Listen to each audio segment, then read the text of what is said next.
La Forêt à Saint-Dizier vous accompagne au quotidien dans vos projets immobiliers. Clément vous trouvera votre location.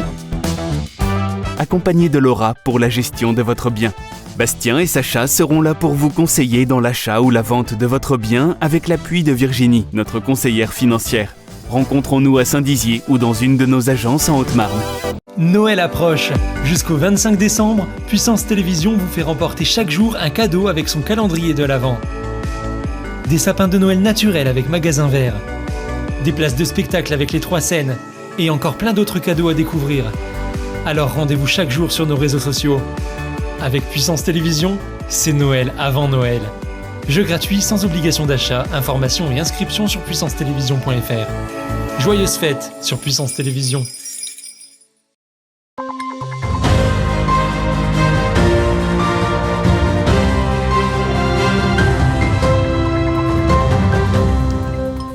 Bonsoir à tous et bienvenue dans votre 15 minutes info de ce lundi 12 décembre 2022. Tout de suite les titres de cette édition. Samedi 10 décembre, la commune de Baillard-sur-Marne a organisé son premier marché de Noël. Le lycée Blaise Pascal de Saint-Dizier a remis une bourse d'études d'une valeur de 5 400 € pour 12 élèves et étudiants en formation du nucléaire. Et voilà pour les titres. Dans 13 jours, nous célébrerons Noël, mais les festivités ont déjà débuté. Et pour la première fois, le village de Baillard-sur-Marne, près de Saint-Dizier, a organisé un marché de Noël. Un moment convivial pour petits et grands, avec notamment la visite du Père Noël. Retour en images dans ce reportage signé Manon de Fontis.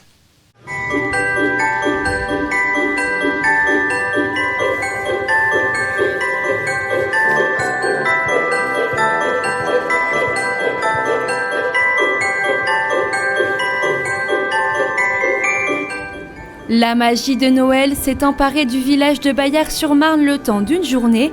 Pour la toute première fois, la commune a organisé un marché de Noël. Du fait qu'on n'a pas pu tirer notre feu d'artifice cet été à cause de la canicule, on a essayé de trouver une date pour pouvoir le refaire. Et on s'est dit, autant tirer le feu d'artifice et en profiter pour faire un marché de Noël. Une vingtaine d'exposants locaux étaient présents pour l'occasion, sans oublier le Père Noël qui s'est déplacé pour le plus grand bonheur des enfants. On fait la case du Père Noël.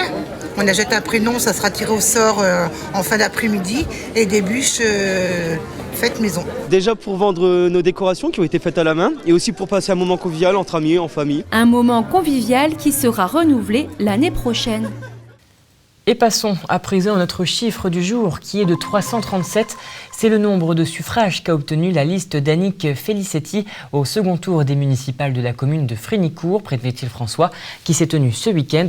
Elle a remporté 45,55% des voix. Elle remporte donc l'élection et devance le maire sortant, Patrick Lanternat, qui a obtenu 38,64% des suffrages exprimés. Et Florian Thierry, lui, qui termine donc 3e avec 18,82% des votants. Tout autre chose, à présent, le lycée Blaise Pascal de Saint-Dizier organisait une cérémonie de remise de bourses d'études pour des élèves et des étudiants issus de formation du nucléaire. En effet, le lycée fait partie des 26 établissements sélectionnés que compte ce dispositif financé par le programme France Relance. Ce dernier vise à promouvoir l'attractivité du secteur du nucléaire et intensifier son recrutement. Une aide financière s'élève à la hauteur de 5 400 €, soit un véritable coup de pouce pour l'avenir de ces jeunes. Un reportage réalisé par Thiago Kergovic. Une cérémonie de remise de bourse d'études a eu lieu vendredi 9 décembre au lycée Blaise Pascal de Saint-Dizier. En partenariat avec l'Université des métiers du nucléaire, ce dispositif vient récompenser des élèves de terminale et de BTS, des filières dans ce domaine. Donc on leur a demandé une lettre de motivation. Ils ont présenté leur projet professionnel devant un jury. Nous avons eu des candidats qui se sont présentés avec des projets de grande qualité. Mais il a fallu faire un choix. Donc ils ont été 12 à être sélectionnés. Et nous avons invité aussi ceux qui n'ont pas pu bénéficier de cette bourse cette année, peut-être à en bénéficier une prochaine année si le dispositif est reconduit. Financée par le programme gouvernemental de relance économique France Relance, cette bourse d'études permet de répondre aux enjeux que soulèvent les métiers du nucléaire ces dernières années, notamment en termes de recrutement. La filière nucléaire redevient une filière particulièrement sur le devant de la scène. On a tous en tête les éléments du discours d'Emmanuel Macron, notre président de la République, à Belfort, avec des perspectives en termes de nouveau nucléaire. C'est le terme consacré, le nouveau nucléaire, avec de la construction d'EPR et de SMR. Et donc on voit bien qu'on va avoir de forts besoins de recrutement sur les prochaines années, 10 à 15 000 emplois nouveaux par an pendant 10 ans. C'est un enjeu énorme. Les enjeux énergétiques sont cruciaux, on le voit en cette période de grand froid.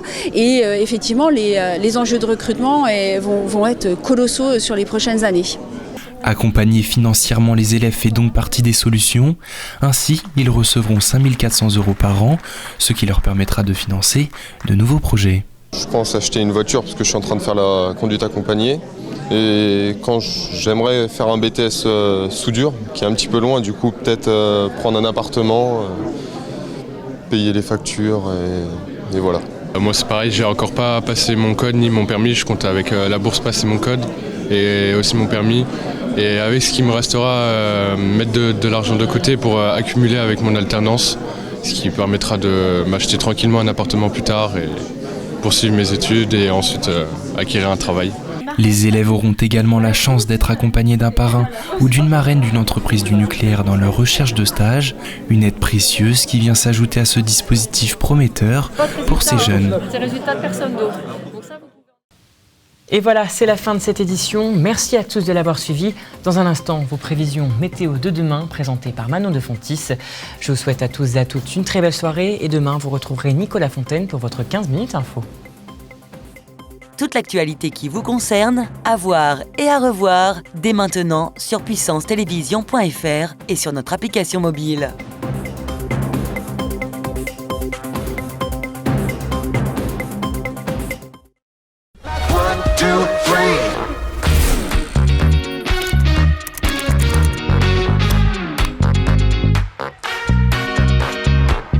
K-Suite, la solution collaborative éthique.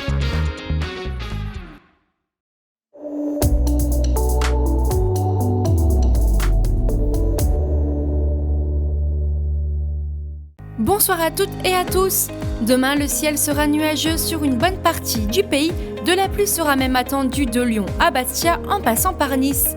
Quelques éclaircies persisteront sur la moitié nord de l'Hexagone.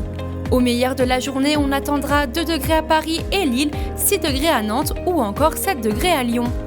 Pour nos départements, le ciel alternera entre nuages et éclaircies. Côté température, elles seront toujours aussi fraîches. Au meilleur de la journée, on attendra 4 degrés à Saint-Dizier et Vitry-le-François. Demain, mardi 13 décembre, nous fêterons les Lucies. Je vous souhaite une excellente soirée sur Puissance Télévisions.